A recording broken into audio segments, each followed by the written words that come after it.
Hey everyone, इस video में मैं शेयर करूंगी कि मैं स्कूल लाइफ में कैसी थी और मैंने कैसे यूपीएससी का तैयारी स्टार्ट किया। तो अभी सुबह का बज रहा है 9 और आज है 17 अगस्त और इस टाइम मैं अभी ये वीडियो शूट कर रही हूँ और मैंने इतना सारा यहाँ पे पॉइंटर्स लिखा हुआ है ताकि मैं कोई भी पॉइंट मिस ना कर पाऊँ। मैंने अपना स्कूलिंग केंद्रीय विद्यालय फोर्ट विलियम से कंप्लीट किया है और कॉन्फिडेंस के मैटर में तो मेरा ज़ीरो ही कॉन्फिडेंस था। किसी का कॉन्फिडेंस ऑब्वियसली बचपन से तो नहीं आता है, धीरे धीरे करके मेरे में भी कॉन्फिडेंस आया। मैं ये तो नहीं बोलूँगी कि मेरे को पढ़ाई में बिल्कुल भी इंटरेस्ट नहीं था, इंटरेस्ट था लेकिन कुछ सब्जेक्ट में था और कुछ सब्जेक्ट में नहीं था। फॉर एग्जांपल मेरे को हिंदी में मतलब कि क ख ग घ मेरे को हमेशा कभी याद नहीं होता था, तो उस पर मैं ज़्यादा ध्यान नहीं देती थी और मेरे को बहुत डर लगता था कि क ख ग घ जैसे हिंदी का टेस्ट हो उसमें आपको वर्ड लिखना पड़ता है, सेंटेंस पैराग्राफ बना के लिखना पड़ता है, उसमें मेरे को बहुत मुश्किल आता था। आप LKG में होते हो उसमें आपको ABCD क ख ग घ सिखाया जाता है, लेकिन जब आप क्लास 1-2 में आते हैं आपके लिए सबसे बड़ा चैलेंज या मुश्किल हो जाता है कि आपको वर्ड में लिखना है प्लस आपको थोड़ा सेंटेंस बना के लिखना होता है। वो मेरे साथ भी होता था और मैं मतलब कि सबसे ख़राब थी पढ़ाई में अपने स्कूल में क्लास में। और इंग्लिश ग्रामर में मैंने बचपन में ही ध्यान नहीं दिया, तो उसकी वजह से आज तक मेरा इंग्लिश ग्रामर वीक है। जैसे इस आर द कहाँ पे लगाते हैं वो मैंने बचपन में सीखा नहीं था, लेकिन अभी आता है मतलब, लेकिन उस टाइम मैंने नहीं सीखा था। तो मेरे इंग्लिश ग्रामर जैसे नाउन प्रोनाउन उस टाइम पढ़ती थी तो मेरे को कुछ समझ आता नहीं था। जैसे जब आप क्लास 1, 2, 3, 4, 5 जितने में भी होते हैं वहाँ पर आपको राउंड बेंच मिलता है, तो हेक्सागन या 6 सीटर या फिर 8 सीटर आपको राउंड कर बेंच मिलता है। तो उसमें मैं भी बैठती थी, 8 जन होते थे तो ऐसे सर्कल जैसा बेंच होता था, पर मैं बैठती थी एकदम क्लास लास्ट में क्योंकि क्या होता था कि मॉनिटर और टॉपर लोग को सामने मैम बैठाती थी और बाकी लोग से तो मैम को मतलब नहीं होता था और इसलिए मैं भी एकदम लास्ट बेंच में बैठी रहती थी। लास्ट बेंच में बैठने से मतलब पता भी नहीं चलता था कि क्लास में क्या पढ़ाई हो रहा है क्या नहीं, क्योंकि आप सब सर्कल एक में बैठे हैं लास्ट बेंच में, तो आप एक दूसरे को देख रहे हैं। हम लोग टिफिन खाते थे, हो जाता था पढ़ाई और हम लोग घर आ जाते थे, ये नहीं पता चलता था कि हाँ ब्लैक बोर्ड में क्या हो रहा है। जब आप टिल 5 तक रहते, केवी में क्या होता है, आप 5 तक रहेंगे आपका इंग्लिश, हिंदी, मैथ्स और EVS होता है चैप्टर सब्जेक्ट। लेकिन जब आप 6th में चल जाते हैं तो आपका मतलब 6 सब्जेक्ट हो जाता है, English, Hindi, maths, SST, science और संस्कृत। तो वो चीज़ मेरे को मतलब बहुत डर लग रहा था कि मैं जब मेरे को यहाँ 4 सब्जेक्ट मेरे से कंट्रोल नहीं हो रहा है, मैं इतना 6 सब्जेक्ट कैसे पढ़ूंगी जाके वहाँ पे। क्लास 6 में जाने से पहले मेरे अंदर डर बैठ गया था कि 6 सब्जेक्ट कैसे होगा, मैं पास करूँगी फेल करूँगी। क्योंकि उस टाइम मैम लोग क्या करती थी कि मैम लोग डरा के रखती थी कि 6th में पास फेल है अच्छे से पढ़ो, 7th में पास फेल अच्छे से पढ़ो, ऐसे करके। और एक डर आ गया था मेरे अंदर कि मेरे को इंग्लिश में मैं वीक थी, मेरे को लिखना नहीं आता था ठीक से, तो मेरे को और एक डर बैठ गया कि आपको इतने सारे स्टोरीज होता है, आपको उसको अपने पैराग्राफ फॉर्मेट में लिखना है। तो मैं सोचती थी कि मेरे से एक सेंटेंस लिखा नहीं जा रहा है, पैराग्राफ में कैसे लिखेंगे।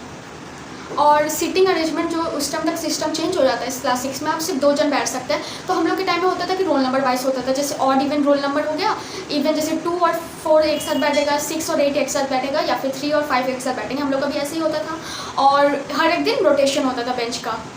और क्या होता था कि बहुत ज़्यादा होमवर्क मिलता था तो मैं बहुत टाइम तक अपना कॉपी चेक नहीं कराती थी स्कूल में, तो उससे सर से भी बहुत डांट मिलता था मेरे को और मेरे कंप्लीट नहीं होता था। मैं क्या करती थी कि अपनी फ्रेंड लोग का इंतज़ार करती थी कि वो लोग कंप्लीट करेंगे तो वो लोग का मैं छाप के लिखूँगी।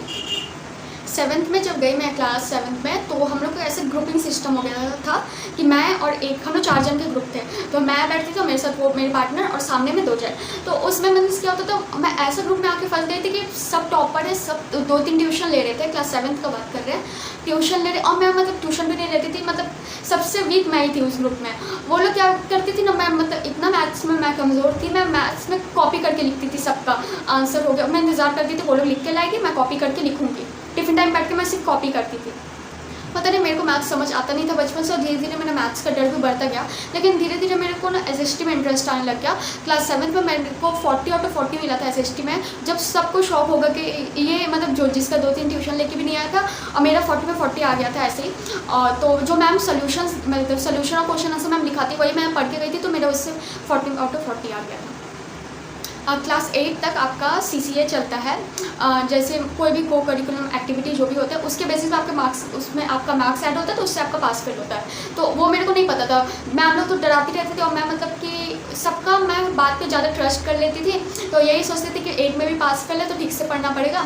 लेकिन फिर भी मैथ्स में मेरा मार्क्स इंप्रूवमेंट हुआ नहीं। जैसे 80 का पेपर होता था, 60 का पेपर होता था, उसमें जस्ट पासिंग मार्क्स 26 होता था, मेरा 27 आ जाता था, मैं मतलब खुश हो जाती थी कि चलो पास हो गए। मेरे को तो कुछ कुछ समझ नहीं आता था पढ़ने में। लेकिन एक बार क्या हुआ, एक इंसिडेंट है क्लास 8 का, जब मेरे को पता नहीं था, मेरा बेसिक्स क्लियर नहीं था। तो मैम से मैंने जाके पूछा कि मैम एक टॉपिक होता है, जैसे मैम जो हॉलीडे होमवर्क मिलता है स्क्रैप बुक में करना पड़ता था पहले, तो एक टॉपिक पे सब कोई आप लोग कर सकते हैं। जैसे कि कोई डांस पे कर लिया, कोई फेस्टिवल पे कर लिया, उसके ऊपर थोड़ा लिखना होता था और फोटो चिपकाना था। वो चार्ट आता, चार्ट पेपर 2 रुपये का आता था, उससे बहुत सारा चार्ट होता था, तो वही काट के आपको फोटो चिपकाना होता था, उसके बारे में लिखना होता था।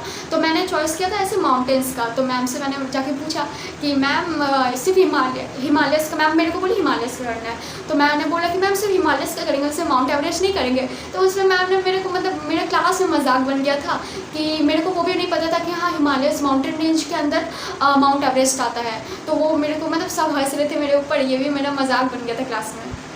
मतलब फिर देन जैसे तैसे क्लास 8 पास कर लिया, B+ आया था मेरा।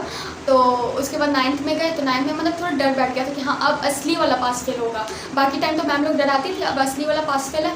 तो थोड़ा मैथ्स में मैंने ध्यान देना स्टार्ट किया।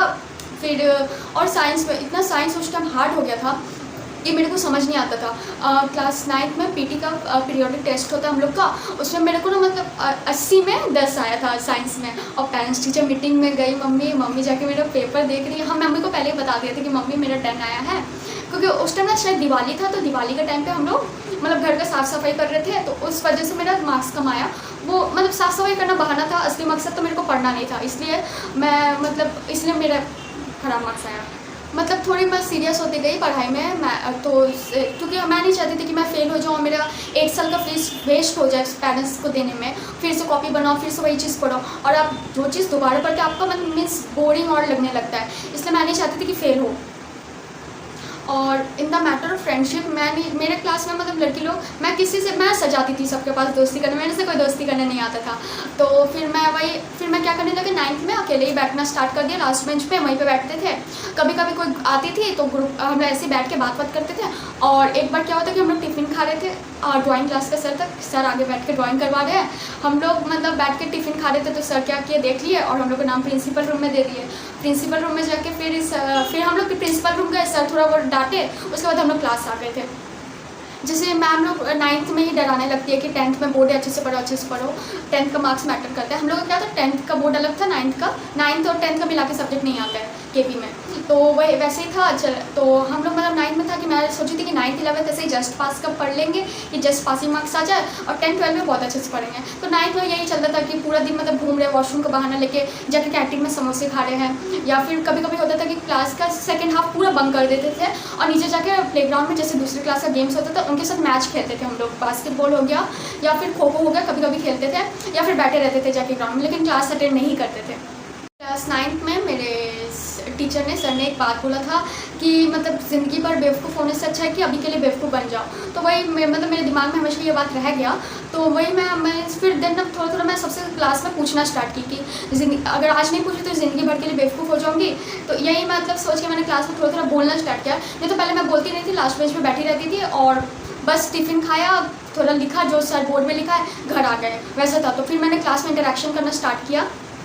और एक चीज़ मेरे माइंड में हमेशा रहता था कि मेरे जो दूसरे फ्रेंड लोग, टॉपर लोग, वो लोग नॉवेल्स भी पढ़ रही है, और भी बाकी लोग वो लोग नॉवेल्स भी पढ़ रहे हैं, मैं क्यों नहीं पढ़ पाती। तो वही मैं सोचती थी कि वो लोग, हम सोचते थे कि हम नॉवेल्स इसलिए नहीं पढ़ पा रहे कि हम सोचते थे कि मेरा सिलेबस ही जब इतना कंप्लीट नहीं हो रहा है तो मैं दूसरा बुक कैसे पढ़ लूँगी। तो वही मैं मतलब सिलेबस में ही रह जाती थी कि जब तक कंप्लीट करती थी, वो एग्ज़ाम का एक दिन पहले तक भी बैठ के मैं सिलेबस ही कंप्लीट करती थी। इसलिए मेरे को कुछ बुक पढ़ने का मन नहीं करता था या कुछ पढ़ नहीं पाती थी। और आज भी ऐसे ही है कि आज भी कोई बुक नहीं पढ़ती मैं, न्यू सिर्फ सिलेबस में ही रह जाती हूँ। और सैम्पल पेपर का अलग कहानी है। मतलब थोड़ा मैथ्स मैंने ठीक करना स्टार्ट किया। सर जैसे ब्लैक बोर्ड में सम्स दे देते थे तो वो मैंने बहुत ज़्यादा प्रैक्टिस किया था मैथ्स। तो सर जब ब्लैक बोर्ड में सम्स देते थे तो मैंने हाथ रेस किया कि हाँ आई विल डू इट। तो सर फिर मैं करती थी तो सर बहुत खुश हो गए कि हाँ इम्प्रूवमेंट देखे कि। लेकिन फिर जब 9th का फाइनल एग्जाम हुआ, जैसे तैसे मैंने अच्छा से दिया। SST मेरा ठीक ठाक था, इंग्लिश हिंदी भी मेरा तब तक जाके ठीक ही हो गया था। और फिर मैथ्स और साइंस मेरा बहुत ख़राब हुआ था। तो वही हम एक दिन 9th का रिजल्ट के एक दिन पहले भी सोच रहे थे, जब तक रिजल्ट नहीं मिला था कि पास है कि फेल है। फिर जब जाके देखा कि हाँ चलो जैसे तैसे तो पास हो गए हैं, फिर सोचा कि चलो न्यू क्लास में, तो न्यू क्लास में अच्छे तरीके से पढ़ें। क्लास 10th का बाद का स्टोरी मैं नेक्स्ट वीडियो में शेयर करूँगी। That's all for this video. If you like my video please like share and subscribe to my channel.